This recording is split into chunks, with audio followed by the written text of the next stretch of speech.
Hello बच्चों, कैसे हैं आप लोग। I hope everyone will be fine. I am S Shrivastava, your physics teacher. मैंने आपको पिछले वीडियो लेक्चर में पोटेंशियोमीटर के लिए कुछ बेसिक आपको कॉन्सेप्ट बताया, जिसमें न्यूमेरिकल प्रॉब्लम के साथ बताया था कि किस तरीके से हम लोग सेल का ईएमएफ या ईएमएफ की तुलना दो सेलों की, या यूं कह लीजिए इंटरनल रेजिस्टेंस कैसे फाइंड करते हैं। अब उसी पोटेंशियोमीटर को हम न्यूमेरिकल प्रॉब्लम में कितनी अच्छी तरह से यूज़ कर लेते हैं तो थ्योरी और भी ज़्यादा क्लियर होती है। इसके लिए मैं कुछ प्रॉब्लम आपके सामने डिस्कस करूंगा, और उसमें पहला प्रॉब्लम मेरा ये है कि अगर एक इस तरह का कोई सर्किट है जिसमें बैटरी में 2 वोल्ट की करंट है और इसके साथ एक रेजिस्टेंस 15 ओम का है, और जो पोटेंशियोमीटर वायर है उसका रेजिस्टेंस 10 ओम है, और AB की जो लेंथ है वो 1 मीटर दी है। पहला प्रॉब्लम ये है कि इसका हमें पोटेंशियल ग्रेडियंट या विभव प्रवणता पता करना है। दूसरा प्रॉब्लम ये है कि इस पूरी सिचुएशन में जहाँ एक सेल भी लगा है, ये 2 रेजिस्टेंस भी लगे हैं, इस सिचुएशन में O पॉइंट पर नल डिफ्लेक्शन मिलता है, यानी गैल्वेनोमीटर में 0 डिफ्लेक्शन मिलता है। तो हमें ये बताना है कि इस AO की लेंथ क्या होगी। तो देखिए, सबसे पहले तो हमें पोटेंशियल ग्रेडियंट पता करना है, जो हमारा मेन मोटो होगा। वो इसी से सारी प्रॉब्लम दूर हो जाएगी। लेकिन आप देख रहे हैं कि 15 ओम का रेजिस्टेंस ये है, तो यहाँ भी कुछ पोटेंशियल ड्रॉप होगा और AB में भी पोटेंशियल ड्रॉप होगा। तो जाहिर सी बात है कि ये 2 वोल्ट इस दोनों को अपना वोल्टेज देगा। तो हमें चाहिए AB का। इसका मतलब ये हुआ कि अगर हमें टोटल रेजिस्टेंस पता हो, जो कि पता है 15 ओम ये है और प्लस AB का रेजिस्टेंस 10 ओम है, तो टोटल आपको 25 ओम रेजिस्टेंस मिल गया। और आपके पास 2 वोल्ट की बैटरी है, जिससे कि ये रेजिस्टेंस को वोल्टेज मिलेगा। It means I is equal to, अगर V अपॉन R अप्लाई कर दें तो इसका V 2 है और 25 इसका क्या है, रेजिस्टेंस। तो ये हमें करंट मिल जाएगी। जब करंट मिल जाती है तो फिर ये करंट इस तरह से इसमें जाएगी। इसका मतलब ये हुआ कि AB का अगर हमें वोल्टेज चाहिए तो कोई प्रॉब्लम नहीं। यहाँ VAB is equal to I into RAB।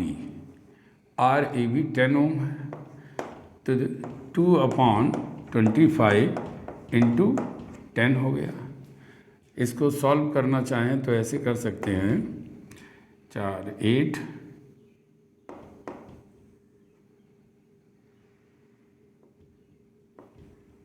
0.8 volt आ रहा है। 4 से इधर कर दीजिए तो 100 ये हो जाएगा, 80 अपॉन 100, ठीक है, 0.8 वोल्ट मिल जाएगा। AB का हमें 0.8 वोल्ट क्या मिल गया, पोटेंशियल। और 1 मीटर हमें पता है इसका लेंथ। इसका मतलब K तो बहुत इजी वे में आ गया, K equal to VAB upon L। ये है 0.8 अपॉन 1 मीटर। 1 मीटर कर लीजिए या 100 सेंटीमीटर कर दीजिए, तो ये आ जाएगा 0.8 इंटू 10⁻⁻² वोल्ट पर सेंटीमीटर। अब जरा यहाँ पर ये समझने की बात है कि अगर मुझे AO का वोल्टेज किसी तरह से पता चल जाए तो फिर K की वैल्यू हमें पता है, तो AO की लेंथ में निकाल लूँगा। इस सर्किट से काफ़ी कुछ आपको हेल्प मिल सकती है। क्या कि 1.5 वोल्ट की ये सेल है और टोटल इसका रेजिस्टेंस देखिए 1.2 और 0.3, यानी R इसका दिया हुआ है 1.5।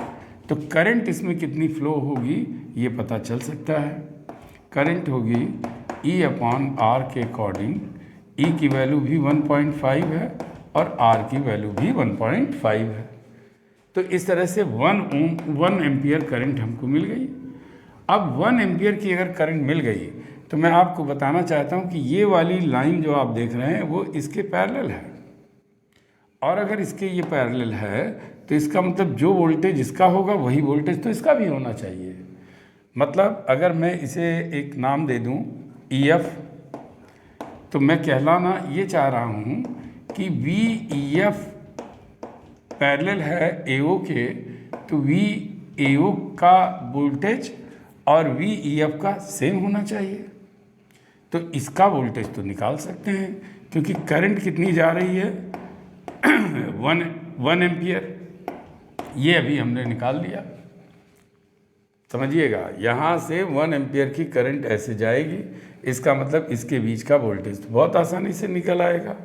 और क्या होगा, वो होगा R की वैल्यू ये, यानी I इंटू R के अकॉर्डिंग 1 इंटू 0.3। इसका मतलब VEF आपको क्या मिल गया 0.3 वोल्ट, और VAO भी 0.3 वोल्ट होगा। अब जब VAO पता चल गया तो पोटेंशियल ग्रेडियंट हमें पहले से पता था, तो VAO is equal to K into L लगा दीजिए। अब K इंटू L लगाएंगे तो 0.3 is equal to 0.8 into 10 to the power -2 into length L1। अब L1 की वैल्यू क्या होगी इसे आप आसानी से निकाल सकते हैं, 0.8 इंटू 10 टू द पावर -2। ये इससे कैंसिल कर दीजिए, मुझे ऐसा लगता है कि आ जाएगा 300। इसको ऊपर ले जाइए, 300/8 37.5 सेंटीमीटर, यानी ये 37.5 सेंटीमीटर पे नल डिफ्लेक्शन मिलेगा। तो ये लेंथ पता चल गई। तो आपने देखा कि कितना आसानी के साथ हम लोग इसे सॉल्व कर सकते हैं। याद रहे, जब कोई रेजिस्टेंस अलग से लगाया जाता है, पीछे भी मैंने बताया, तो उसका पोटेंशियल ड्रॉप निकाल के आप इसमें से माइनस भी कर सकते हो तो भी इसका निकल आएगा, या करंट पता है तो इससे आप सीधे सीधे निकाल लीजिए। अब ज़रा देखिए, एक प्रॉब्लम और है। इस प्रॉब्लम को थोड़ा देखने में तो कॉम्प्लेक्स लग रहा है, लेकिन इस प्रॉब्लम में ये इन्होंने बताया है कि अगर इस BC के बीच ये सब लगा हुआ है और जो नल डिफ्लेक्शन मिल रहा है वो 40 सेंटीमीटर पे मिल रहा है, यानी इसके बीच में ये BC इस XK के पैरेलल है। अगर हमें ये पता चल जाए कि इसके बीच का, समझिएगा, इसके बीच का वोल्टेज क्या है, तो वो यही वोल्टेज इसके बीच का होगा। और अगर इसके बीच का हमें वोल्टेज पता चल जाता है तो इस पूरे वायर के लिए जो पोटेंशियोमीटर वायर है उसके लिए हम पोटेंशियल ग्रेडियंट फाइंड कर सकते हैं। यहाँ हमारी प्रॉब्लम क्या है कि K पर जब इसको नल डिफ्लेक्शन देते हैं तो 40 सेंटीमीटर पे मिलता है। अब हमें क्या बताना है कि जो CD है, अगर ये CD को भी हम इसके साथ इंक्लूड कर लें, कहने का मतलब ये है कि इतना ही ना हो बल्कि ये 4 ओम इसके साथ और इंक्लूड कर दें, तो बताइए कि नया जो डिफ्लेक्शन पॉइंट होगा वो कितना खिसकाना पड़ेगा। यहाँ तक तो है ही है, X से इसको कितना खिसकाना पड़ेगा अगर 4 ओम इसमें और जुड़ जाए।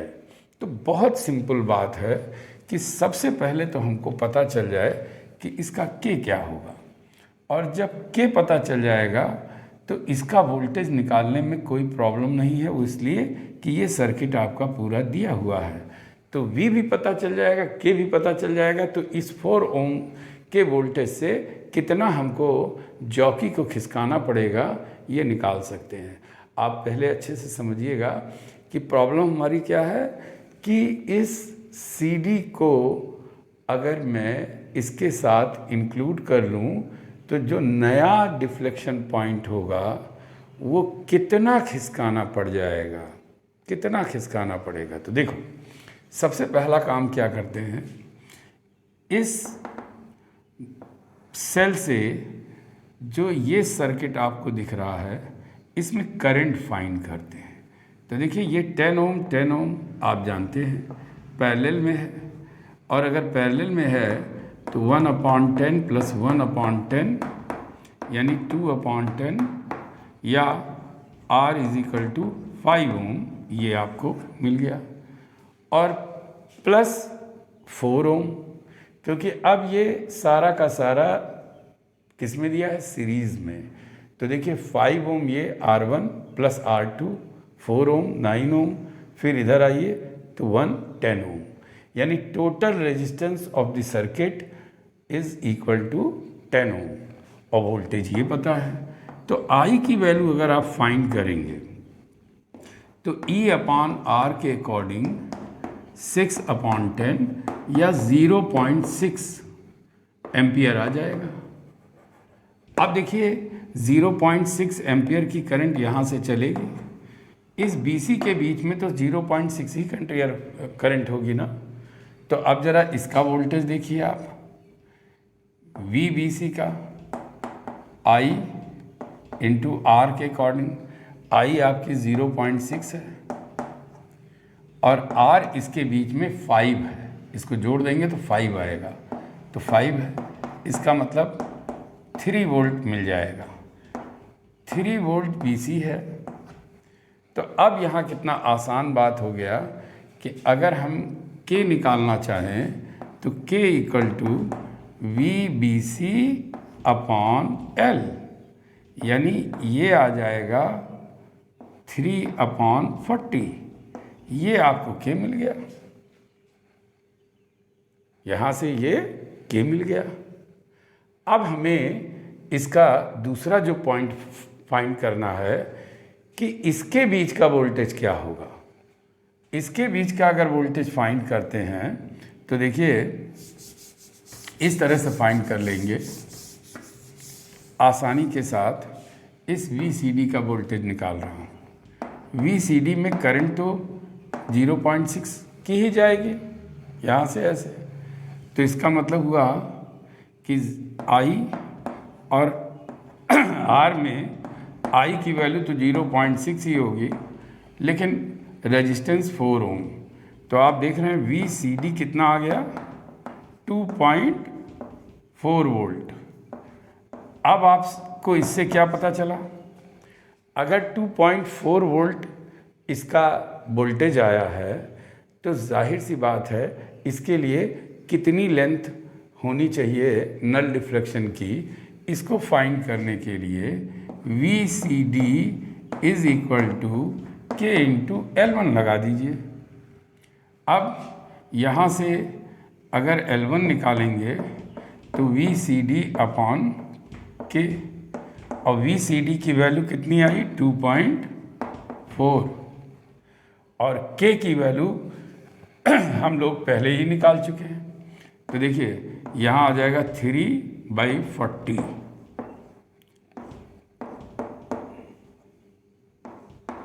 32 सेंटीमीटर।